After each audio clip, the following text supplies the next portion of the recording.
There have been mixed reactions after expelled former ANC Secretary-General Ace Magashule yesterday formally launched his own political party, the African Congress for Transformation. The party was launched in Soweto yesterday after months of silence regarding Magashule's future political plans. And during his time in the ANC, Magashule established himself and rose to become one of the most influential leaders from being the party's Free State Provincial chairperson and Free State Premier to occupying the position of the ruling party's Secretary-General.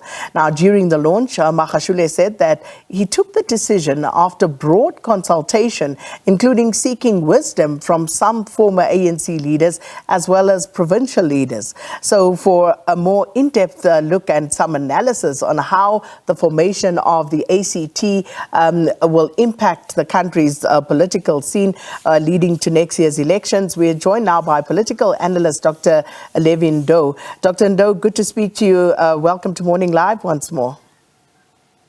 Good morning to you, Sakina. Good morning to the viewers at home. Thank you for having me. So, I guess the question was always about what would happen, where would Ace Magashule ultimately surface, because I don't think anybody expected that he would just disappear. But what's your reaction to what was announced yesterday? Sakina, Ace Magashule has been a politician for quite some time, and he has occupied leadership positions in the Free State and in the ANC. And all people, or rather most people in South Africa, know Ace Magashule through politics. And you would agree with me that it's very rare for politicians to just disappear, because once you become a politician, your life would all depend on politics, and it is quite difficult to get out of politics. And that is why there is a discussion that at some point politicians have to retire, and that does not appear to be what is going to happen in the near future, because politicians would love to stay on as leaders and make a contribution in politics. So if we look at Ace Magashule and his time in the ANC, it was rather eventful. He rose through the ranks, becoming one of the most influential, if not powerful figures in the party during the times of President Jacob Zuma. And then, of course, it all went south and faced legal challenges, still fighting on that front. So where did it all go wrong for this once popular Free State politician and ANC strongman? Well, I think his journey has been known by a lot of people. It is true that he became a very powerful figure in the ANC, growing within the ranks, but at the same time, having stayed on as the leader of the Free State for quite some time.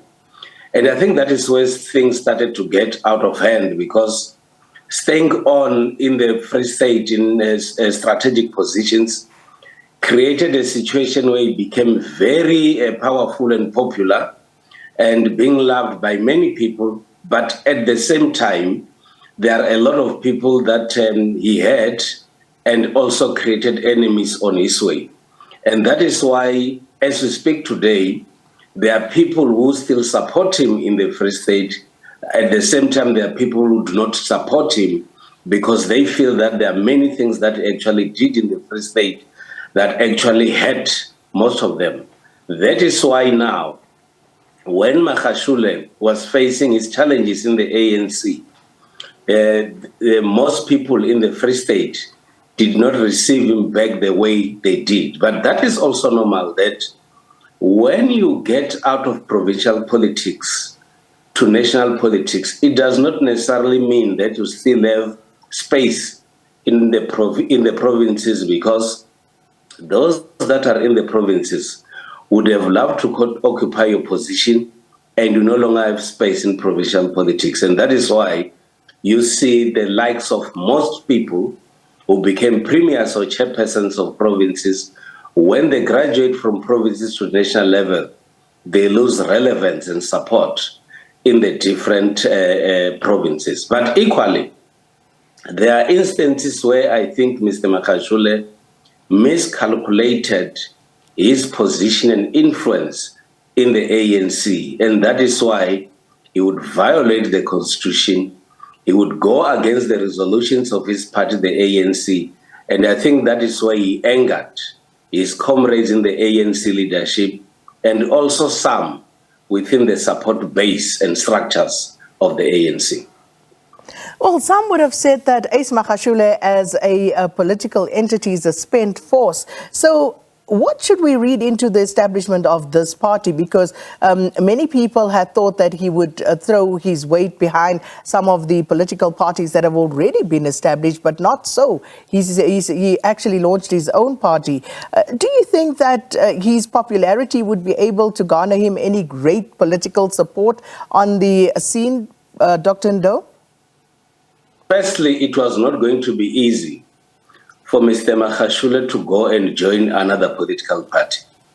Whilst he was in the ANC, both as the Secretary-General of the Free State and chairperson of the Free State, and then Secretary-General of the ANC at national level, he has been in leadership positions for some time, and it was not going to be easy for him to go join a party where he's supposed to be taking instructions from another politician.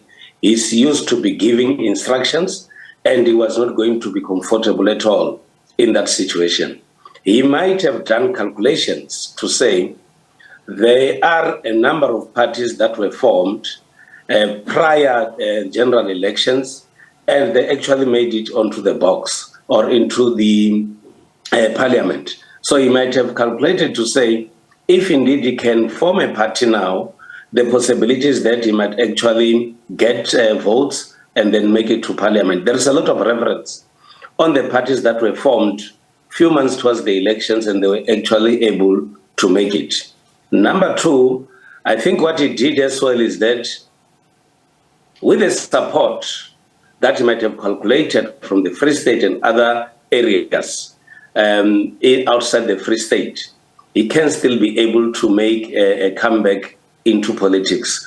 What I like is his statement that says that he has not created the party to fight against the ANC, and he's not going to turn his back against the ANC.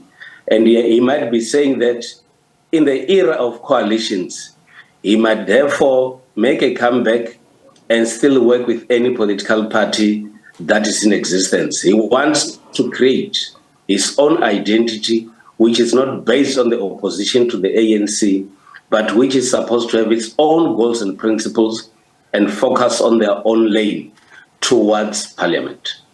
So to the point that you make about why it perhaps wouldn't have been prudent for Ace Magashule to join another party because he's not used to taking instruction, I think of him and I think of so many others who have started parties, because does this mean that we don't have servant leaders in this country, Dr. Ndou? Because why should everybody start a party? Why can't they see themselves working for the people? Because if that's what it's about, why do all of them need to be leaders of parties? Well, the unfortunate part is that we have the constitution that allows people to form political parties and join political parties. At the same time, forming a political party in South Africa is very easy, provided we have sufficient support that can send you to parliament.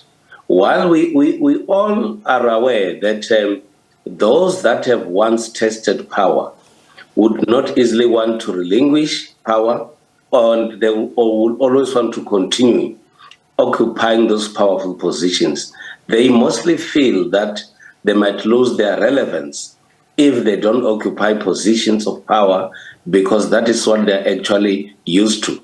Most people feel that they cannot be able to work outside the formal political framework or nor government, because they feel that is where they are also able to make a huge contribution. But at the same time, most South Africans, even though they've committed their lives to the struggle of South Africa, they also need to get means for survival, and politics is the quick way for survival. And I suppose for students of politics, this is politics 101 in action. Politics is about power, and it's playing out right here to show how people will not let go of that. But Dr. Ndou, let's talk about the former Hawks boss, General Ndou, supporting and being part of the ACT. What did you make of that? It makes a huge impact to associate your party with certain individuals who might be seen to be having influence in society. And I think that is why Mr. Magashule has been able to rope in Mr. Ndou to be a part of the launching of his political party. Politics 101, it's about political psychology, it's about mind games, it is about creating a perception that when this party is formed, it has got a lot of support. I did not only expect Mr. Ndou, I expected many other prominent people, so that the political psychology should play in the minds of many, and then they go and join the party. Maybe we're still going to see other influential people being unveiled with the ACT party. But my sense is that you need to be seen to be having sufficient support from prominent people, so that these people should be bringing in people that will actually support the problem, and make sure that the party is successful. The optics of it, Dr. Ndou, when you have a former Hawks boss, and it goes back to what was said about the hollowing out of institutions and how our institutions are compromised. And that for me was the first thing that I looked at in terms of what does this say? You know, what message does it convey to the broader public? Well, indeed, it could be an area that people have a little bit of concern and cautious to say why this is the former head of a very influential institution in society. The unfortunate part is that you don't have guidelines and rules that will prevent them from doing so. But at the same time, these are the people that are supposed to have life and survival beyond the jobs that they've been doing. And at the same time, Mr. Magashule wants to be seen as having a support from people that once occupied this kind of influential positions. One might say maybe the bringing in of Mr. Ndou might assist him in fighting his political battles, because Mr. Ndou might be having a lot of other information that might be influential for Mr. Magashule to fight his own political battles. What we need to do at this stage is to watch the space, wait for what is actually going to unveil, because I expect Mr. Magashule to still bring in many people, provide details of his political party and his plan when he moves with different provinces and regions in the Republic of South Africa. And Mr. Magashule is still, of course, facing those criminal charges relating to that 255 million rand Free State asbestos tender. How are these legal woes likely to impact his election prospects? Well, I think they have a huge impact on his campaign. He has to focus on his political party, and at the same time, he has to focus on his legal challenges. At the same time, there are people who might say, now that he has formed a political party, it is time to make sure that we expose him, so that whatever ambitions he has is actually being diverted. At the same time, he might also use these court appearances in order to have a discussion or talk to his followers about his plan for the future. The unfortunate part is that when he appears in court, this will be a purely legal matter, and he actually has to prove his innocence. He might want to spice it with politics but it might be working towards his advantage if he's able to articulate his story properly. Another aspect is that Mr. Magashule should have consulted very thoroughly, and in this case, also having consulted with this family, because the family should be prepared to take the bullets, because if you take this kind of initiatives, many arrows are going to be thrown towards his direction. So he should have psychologically prepared his family for the challenges that are coming ahead. Well, Dr. Ndou, we're going to have to leave it there for this morning, but thank you so much for helping us wade through that.